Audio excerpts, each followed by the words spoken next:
If you've never heard that before proclaimed, it's traditionally sung, but you'll forgive me, they keep me busy and I haven't practiced. If you want to hear it sung, Father Terry will sing it at all his masses. So you have that to look forward to if you come back. Which, why not? It's a great and glorious day. Our Lord Jesus Christ made manifest his Epiphany, the revelation of God made man. But it's a tradition to have that proclaimed. A list of the most important days on the liturgical calendar, which your life, my brothers and sisters, should rotate around. Why rotate around that? Why not rotate around your work? Why not rotate around your family? And mind you, to some degree we do those things. Work allows you to earn currency with which you purchase food, which allows you to keep body and soul together. Your family is the great support and relish of your life and allows you to practice love. But your life rotates around Jesus Christ, my brothers and sisters, or you are not truly Christian. I read somewhere once that St. Jerome had a dream of Jesus Christ. And he spent all night in this dream talking to him. And he was enraptured by the wisdom of the Word made flesh. And Jesus, after the conversation, stood up and started to go away in his dream. And Jerome yelled after him, "I'm a Christian too." And Jesus looked back at him and said, "No, you're a follower of Cicero." And all the great joy that Jerome had been enjoying, he suddenly felt shame. For here was wisdom beyond the world. And early on, all he had done was centered it on wisdom of the world. So Jerome had his conversion. He was fiercely serious and passionate about it.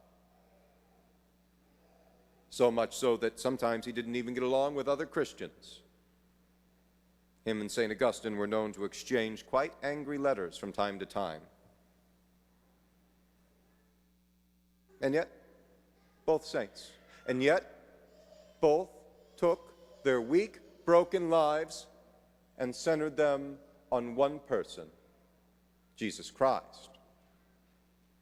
He who had revealed God as a trinity of persons. And he who is himself revealed. Your life doesn't make sense without God, my brothers and sisters. I might have mentioned before, I oftentimes listen to other speakers who don't subscribe to our faith, or even atheists. Why? Well, multiple reasons. It's said that Pope Benedict, may he rest in peace, kept on his nightstand a book of Nietzsche. One of the rules of war is know your enemy. And if the enemy is going to send out their battle plans over the open air, it's best to pay attention. Speaking of a far more horrible German, Adolf Hitler told the world exactly what he wanted to do before he did it. Now, sometimes I listen to the atheists. And I've been listening to them for over a decade now. Nearly 2. The ones who started speaking and started to cause a collapse in faith. And mind you, the structure had already rotted out. They just needed somebody to push it over. They're still speaking, the ones who have survived, but most of them are still alive. They are so angry. They are so bitter. They are so lost. They say the same thing with more venom and more vitriol, and it's more infantile than ever before. And these great luminaries who led the children away when they were left by themselves in college no one really listens to them anymore. For there is naught but bitterness in their words. They don't reveal the transcendent. Now, mind you, who do the children listen to? Mainly no one, from what I can tell. They drift. Society has put up safety rails that can just ping around and more or less survive and do whatever they are directed. We used to pride ourselves, my brothers and sisters, on the youth being rebellious. They are no longer rebellious. The only thing you ever rebel against, my brothers and sisters, is the good, and they don't have enough in that life to rebel against anymore.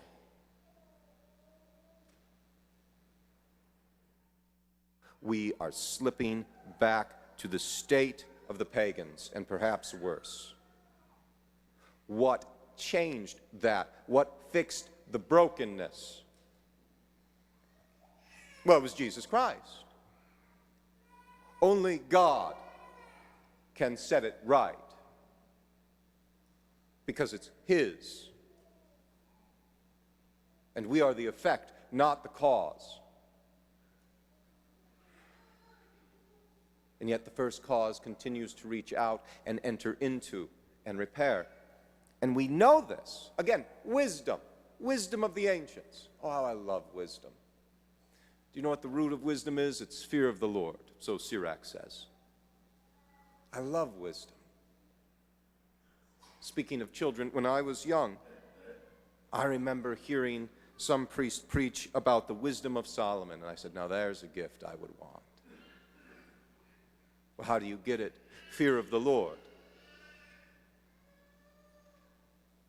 The atheists, God save them, they aren't afraid.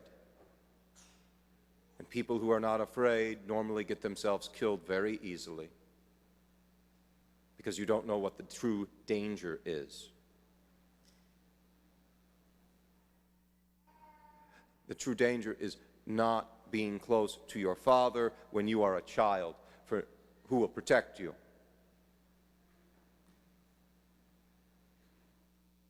And God the Father sends His Son to reveal Himself to you and to me.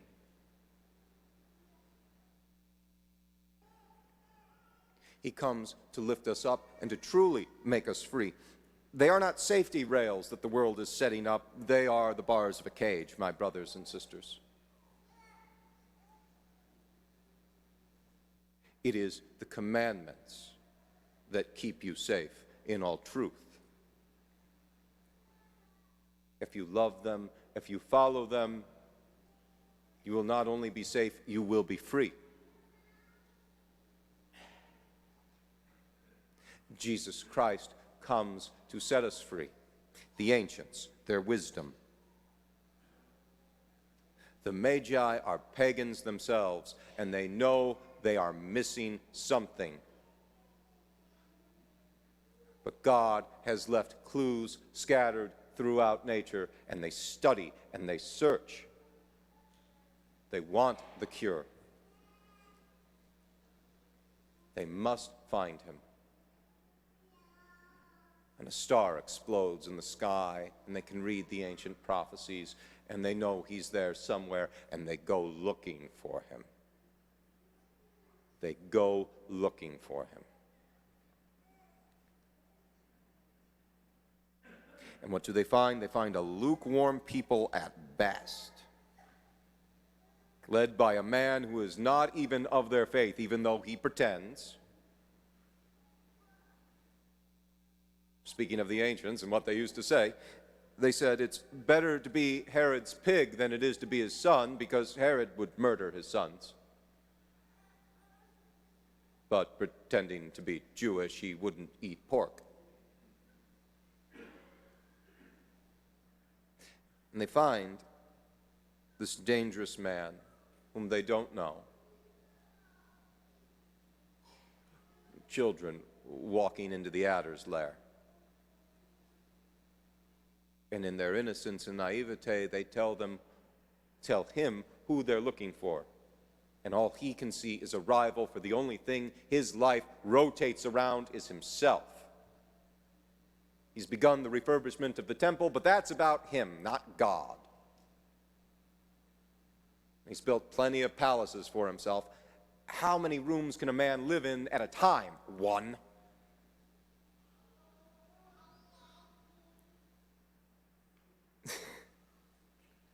He even builds a giant fortress on top of a mountain because he's convinced Cleopatra is in love with him, and because he's rejected her, his jilted lover, he needs this extra protection.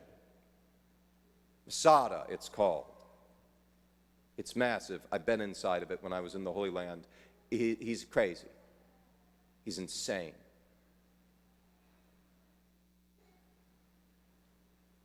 And these strangers come to him, and they know more about the faith than he does. And they say, we're here to worship. We're here to meet God made man. And all he hears is rival. So the serpent says, well, call my scribes. What do you know? And they know already. They can see the star plain as anybody else. What have they been doing? Well, they've been comfortable. They're lukewarm, you see. They are the chosen people. They have the fullness of faith up to that point. And they leaf through their books, our book, and say, Savior's born in Bethlehem. So Herod, full of guile, sends the men without guile in an attempt to get them to betray him unknowingly.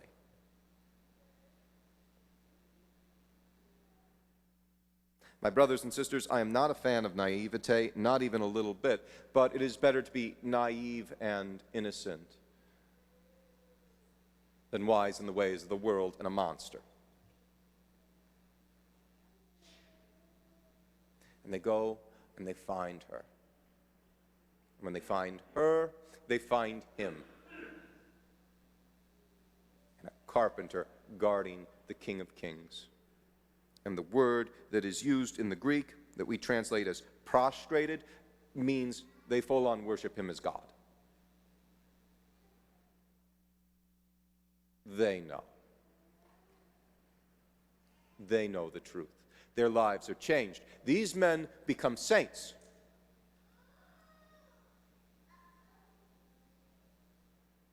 And they give him, of course, gold, frankincense, and myrrh. And please God, we all know that the gold is because he is king, that is Lord of everything. Frankincense because he is God, to be offered up in prayer. And myrrh, the preparation of his body for burial, for he is sacrifice.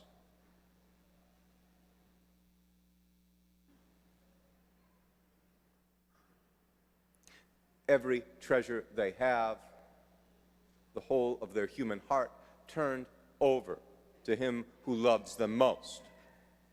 That is what it means to be Christian.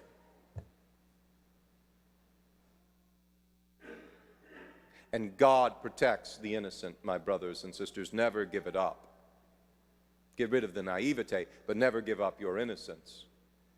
Clever as a serpent, gentle as a dove. But God protects the innocent. That's why you want to keep it.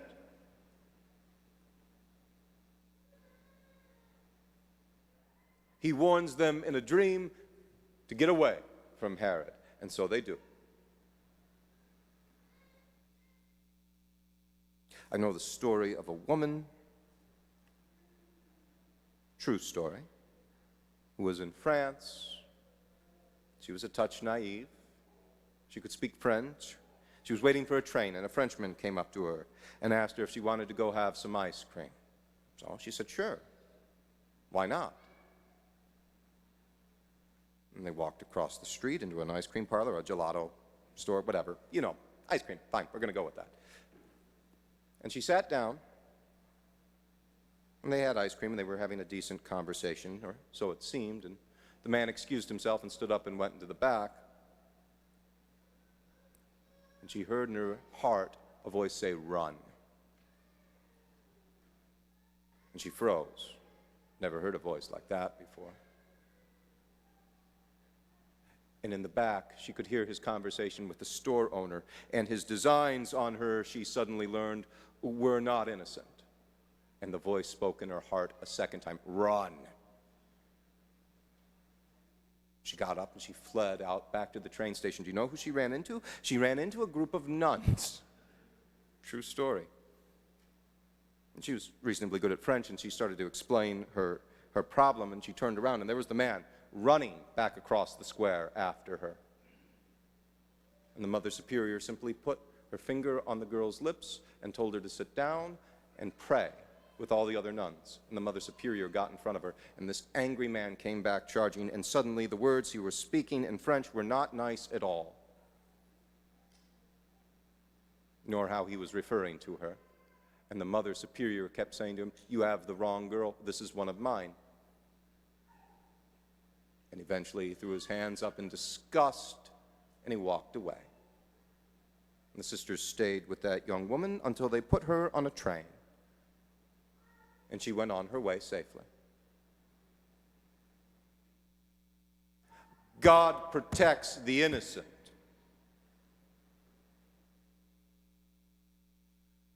And if you wish to also be defenders in his army, you must turn your life over to him more and more and more. Why don't we have more sisters? If we had more sisters, the innocent would have been better protected these many decades. Does your life circle around him? Do you want your life to circle around him? Do you wish to fight in this God's army, this Christ child's forces of good and light, against the dark and the black that always seeks to only destroy and consume and becomes so bitter and jaded and builds cages for mankind? God is made manifest, and his power is pure and perfect and real. I was blessed to chalk something like 21 houses in the last 48 hours with the initials of the Magi and crosses, and ask for a blessing upon the home, that the people inside be guarded from all attacks of the enemy, and that the blessing would remain forever. And the door frames sprinkled with holy water and then chalked. A bulwark against the bad. Do you believe it has power?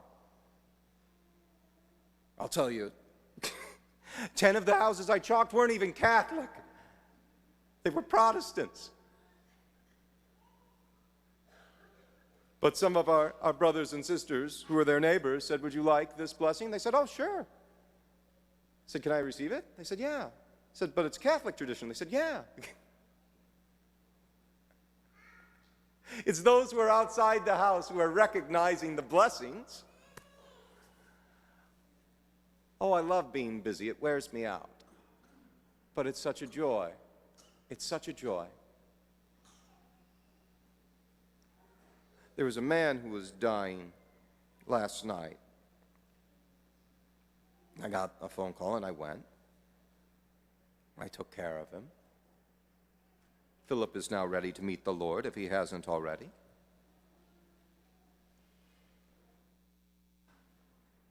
I was able to make it there on time because I was only 7 minutes away. And the reason I was only 7 minutes away was because they were dedicating the prayer room at the Electric Works. It's the collaboration of 80 churches. Most of those are obviously Protestant. But because I was there, it took me 7 minutes to get to Philip's house. And those were critical minutes for reasons I will not go into. And after we had done what needed to be done, as I was leaving, I asked the lady of the house if she wanted me to give a blessing and chalk the door, for it was the eve of the Epiphany. And she said yes. 21 houses. Does your life rotate around that which is most important? I found Philip holding a rosary. Those who find her, find him.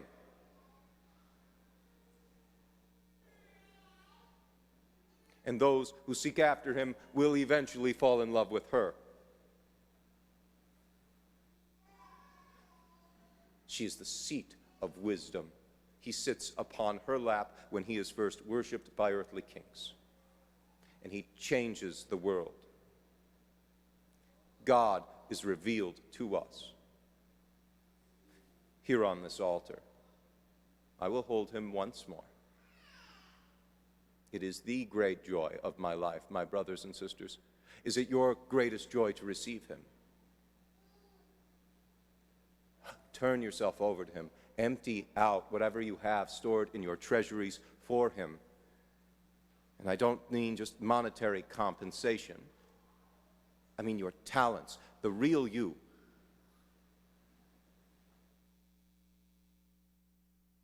Embracing the law of God makes you fruitful beyond measure and gives you strength to face the evils of the world, and we grow and we grow and we grow. God wants us all. That's why he's manifested, and that's why the Magi come, and they, pagans, become the servants of the living God, and they become saints. Nothing has really changed. If you embrace him, he will be revealed in you. It cannot be helped. And that will mean trouble for you, but God protects the innocent. And if you struggle with innocence as I do, there's the confessional. He has a remedy for that too. He will take care of us. He took care of Philip last night. He can take care of you too. He knows each by name. He came for each and every one of us so that you might know him, and in knowing him, you might conquer the evils that attempt to seduce and corrupt and destroy you, and become glorious, and you yourselves gifts to the world. And there is no higher calling, and it is in fact the only one. Happy Feast of the Epiphany, my brothers and sisters.